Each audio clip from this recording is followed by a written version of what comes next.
This is Machuka Nyarieko TV Talk Show, where we analyze politics and governance issues. We focus on national, local, and international news. We examine the political way of our people, social and economic. Nyarieko TV Talk Show, the house of ideas. Hello viewers, this is Machuka Nyarieko TV Talk Show, the house of ideas. Today I want us to focus on Uhuru Kenyatta and Rigathi Gachagua talks, just as said promised during the last episode. Many people have been talking of the talks between Rigathi Gachagua and Uhuru Kenyatta, the former president of the Republic of Kenya. But the other day, the deputy president, Rigathi Gachagua, did confirm that at least they are in talks with Rigathi, with Uhuru Kenyatta. My question here is, what do you expect to be at the center of these talks? What do you expect to be at the center of the talks between Uhuru Kenyatta and Rigathi Gachagua? Kindly, if you are watching this channel for the first time, subscribe so that whenever we produce another video, of course a similar video, YouTube will automatically notify you. In this channel, we try to explain why political actors are behaving in a given way at different times, so that our viewers can be able to understand what actually is taking place in Kenya and all over the world. So we try to explain why political actors are behaving in a given way at specific times.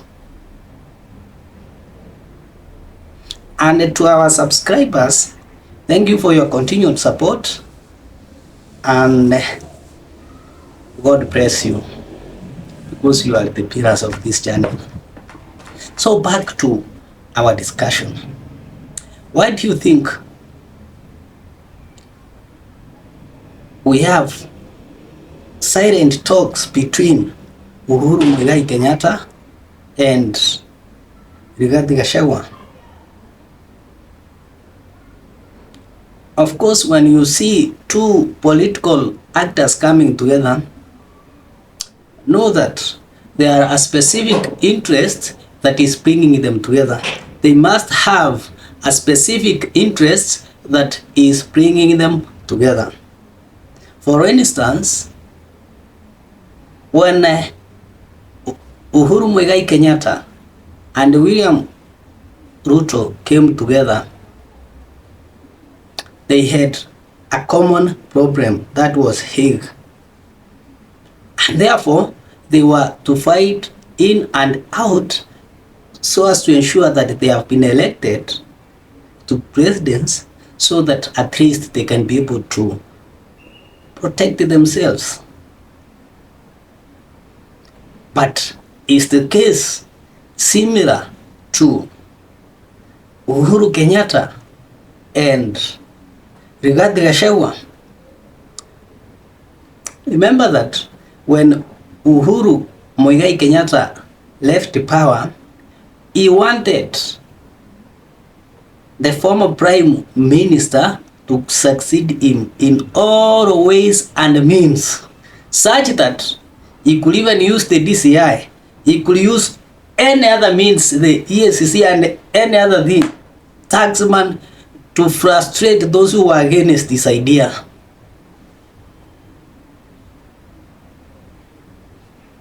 But he was not successful. A few days ago, he has complained that he has been frustrated by the Ruto government. They are not remitting his money to his offices. The staff is complaining, which prompted the president, the now president, William Ruto, to call him. And on the other side, the truthful man, Rigathi Gachagua, is complaining that those who are in the close proximity to the president are frustrating him. So you see, both of them have issues. And just like Moi did, Moi wanted, when he went out of power, when he left power, he wanted Uhuru Kenyatta to succeed. And this happened several years later. So anytime he could always be having Uhuru Kenyatta in his heart. Now Uhuru Kenyatta wanted Raila Odinga, but Raila Odinga has exited, is going elsewhere. But Uhuru is still being frustrated. Uhuru is not just interested in the top seat for the sake of it. He is interested in the top seat because of his business empire. He's a businessman, he's a young person who will, if we were to talk of life according to ages, Uhuru has several years to live. So he wants governance that will protect him and his empire. Just as the Gen Z wants good governance so as to protect it, to be protected, so is the capitalists in Kenya. They want good governance so that they can be assured of their protection and their property. So, as things stand, Uhuru Kenyatta feels threatened. You saw the Rumuru 3, whereby Jeremiah Kioni is another mouthpiece of Uhuru Kenyatta, where he was, where Mother Karua was. So they failed so much, threatened with the taxes that were coming. So in the real sense, one can argue that Uhuru Kenyatta does not want anything to do with the current president. So he doesn't either like Rigathi Gachagua. But Rigathi Gachagua is coming in because for him to control Mount Kenya, he also has got to have Rigathi Gachagua in his pocket. Not necessarily that to fully control him, but to agree on issues that they will both benefit, because both of them feel they are threatened. In other words, the talks between Uhuru Kenyatta and Rigathi Gachagua centers on the 2027 general election, whereby they want the Honorable William Ruto out. At the same time, business empire, how business people will be protected. No, they come from the business background and they feel that as things stand, they are so much protected. So this is the card that they both are trying to unveil. How do we play these cards? Do we bring in people like Kalonzo Musyoka? Do we bring in Matiang'i? Of course, in the next episode, I will talk of Matiang'i and the presidency and who are behind him. Do we bring in gideonmoi? Do we bring in Eugene Wamalwa? And whom should we have from the northern parts, from the Nyanza area? Do we go back to Rafael Tuju or Evans Kidero? Whom should we have from the coast? Because as things stand, they don't want anything, completely anything to do with the current president. So already their interests have put them together.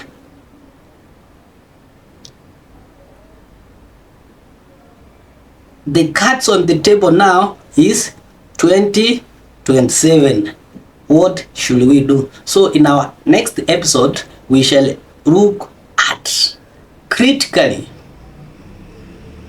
what is on the table for Matiang'i, Kalonzo, Gachagua, Eugene Wamalwa, Gideonmoi, and any other Kenyan, including Jeremiah Kioni and Martha Karua. Of course, as I said earlier, it is that we are trying to unveil things as they happen. Last time I did say about Nane that it will not be successful because Ruto having appointed the cabinet, Ruto being the man who receives intelligence, he was not, or he was very sure when he did appoint the cabinet. You can go back to my clips in my name, you will see what I said, because I don't want to say much about it. Thank you so much. Continue watching our channel and kindly continue subscribing. Subscriptions are free. It's not much. It's not like that you get notified. Who doesn't want to be explained why things happen in the same manner? Thank you so much and God bless you.